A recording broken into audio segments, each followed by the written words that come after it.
Utah Jazz get revenge over the New Orleans Pelicans with a just overall onslaught that started with Donovan. Everyone jumped aboard, and it was a lot of fun, including a razzle-dazzle dunk. It all happened tonight, and we're talking about it coming up on POSTCAST. David Locke along with Ron Boone as the Bowler Jack family walks by. I've missed the Bowler Jack family. I haven't seen these people in a long time. Wow. Hey, you notice all the beards, all the got hair beards on their face, yeah. Yep, people around. We haven't seen Sharon in ages. Yeah. All right, anyway, all fun and giggles tonight as the Jazz beat the New Orleans Pelicans. And Ron, really to me, this one started with Donovan. Started with Donovan like he was on a mission, and that first quarter was unbelievable. Now, I think he 6 points in that first quarter, but it was the other things that he was doing, to get himself going. Once he knocks down that three, I thought, oh boy, here it comes, because he was due. He was due for an explosive night. I think it really helps your confidence and your psyche. So here's hopefully the craziest thing. Do you remember what sparked Donovan tonight?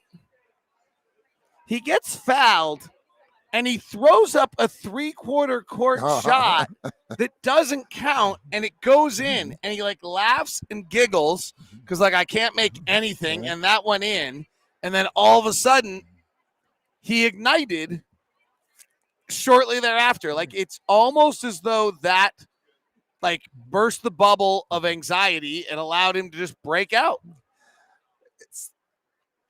Again, coincidental, David, maybe. Yeah, what sparks you, and we talked about his thinking on what he's doing wrong, and my range, or I'm shooting too far out, that type of thing.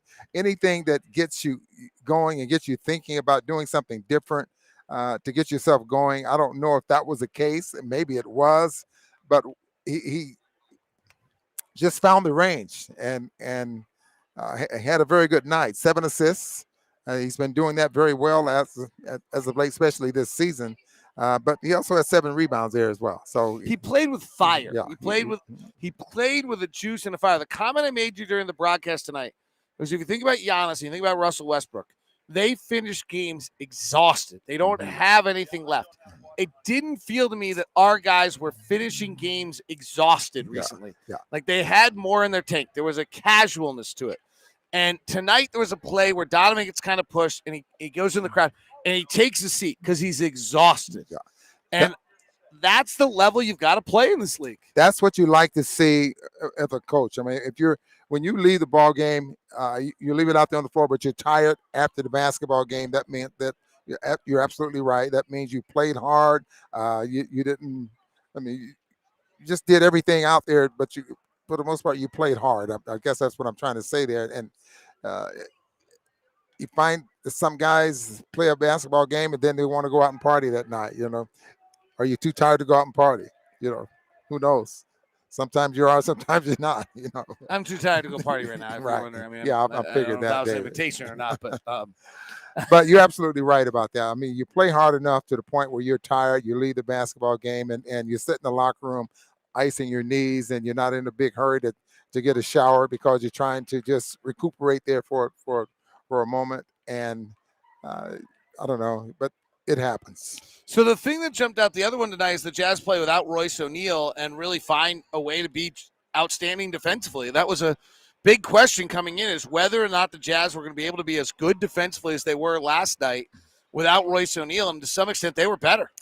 We were wondering if Joe Ingles was going to be able to get on the knees or on the legs of Valanciunas to the point where he was not going to bully his way to the basket, once the switch occurred. And I thought he did a great job. I mean, the big thing I was concerned was being quick enough to get in front of Valanciunas when he's rolling to the basket, so they don't get the lob, and so he'd have to shoot over the top. And so that meant that if you get in front of Valanciunas for the rim, that meant that Rudy could come down and help from that standpoint. The other one is Brandon Ingram. So this actually gets to kind of a myth about Rudy Gobert that the rest of the country has that we can dispel. So basically, they switched Rudy Gobert into Brandon Ingram anytime they could. Yeah. Anytime they could, Rudy Gobert went and guarded Brandon Ingram. Brandon Ingram took one shot at the rim on his first shot of these 2-game set He got it blocked. He did not take a shot at the rim all night tonight, I don't think. Yeah. He did not go to the rim once. When you hear people talk about Rudy Gobert defensively. Let's talk about him for a minute. Who, Brandon Ingram or Rudy Gobert? Brandon Ingram, because you were just mentioning a little earlier about being tired after a basketball game. Now, he has a pace, a flow that it's like effortless. He doesn't like his routes aren't real hard. I mean, he doesn't come off screens real hard. And so I think for a guy like Rudy, it's easy for him to defend. So he would have to be really concerned with, trying to defend, for Rudy would have to have a lot of confidence in defending him because he's not explosive, that type of thing. So you're absolutely, he wouldn't be tired after a basketball game, right? The thing about a lot of people talk about, Rudy gets played off the floor. Rudy's fine if he has guarding people. The only problem is that Rudy gets moved out of the middle, then other players can drive and try to beat him. What is unique to New Orleans, to their detriment, is they don't have other players that can beat you. Mm-hmm. So that when you suddenly have, and now when they get Zion back, it'll be very different. When Zion's back, Rudy will have to try to figure out, like, who's Rudy guarding and how you're dealing with Zion. Next time we play them, it'll be very, very different. But without Zion, they don't actually have another guy that can beat you. Their second best scorer is Valanciunas. Their third best scorer is Devontae Graham. They have absolutely no off-the-bounce three game, so they don't have any variety in their offense. So it allows Rudy to go guard Ingram, and then they can't take advantage of it.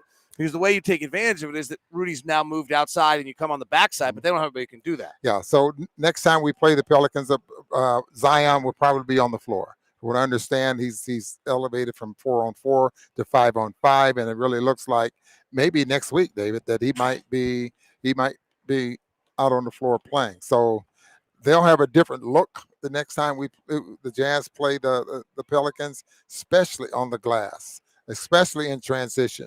With Zion, the way he likes to play. All right, let's get some of the comments. Let's get to the important ones. Andy says, Ron's pocket square is fire. This guy is old school. Say that's old school. Bob Bro says, Rudy Gay was plus 32 in 23 minutes for the palindrome stat of the night. Oh, how big. Yeah. It's pretty good. Jared says, Ingles was phenomenal tonight. I love the attack mode the Jazz had tonight. Joe finally had a good game back in the starting lineup, had the ball in his hands a lot, had to get things going around it. Derek says, who knows, maybe this will really get them going. Will it get them going, Ron? We'll see. I think it individually might get a couple of guys going, but I don't know. I hope it's better than the alternative. Losing tonight would have been disastrous. I was watching Donovan and Graham down there take pictures with Donovan's sister. Well, they went to Brewster Academy together. Those two are high school classmates. So they are having a good time together, seeing each other again. That's kind of a crazy story the two of them made. And Devontae Graham kind of makes it out of nowhere. They share an agent, Ty Sullivan, as well. So they're all part of the same group. At this Jordan in town, his sister who plays lacrosse at American University. One other note tonight, Pelicans missed their first 23-point shots. Not an NBA record. Denver once missed 22 straight and never made one in a game. But that's pretty remarkable to miss 20 straight threes. Yeah, I'm not sure the minute mark, but it wasn't until Hayes came into the basketball game and Hayes only played 7 minutes and 48 seconds. So I'm not sure what the minute mark, but that was unbelievable. They would miss that many. And then from that point on, they were able to ended up knocking down 8 3-point shots after only going 0 for 20. So the Jazz play well tonight. They, without 2 funky reviews, they would have won 7 in a row, but I don't think they're really playing the level of a 7-game win streak team.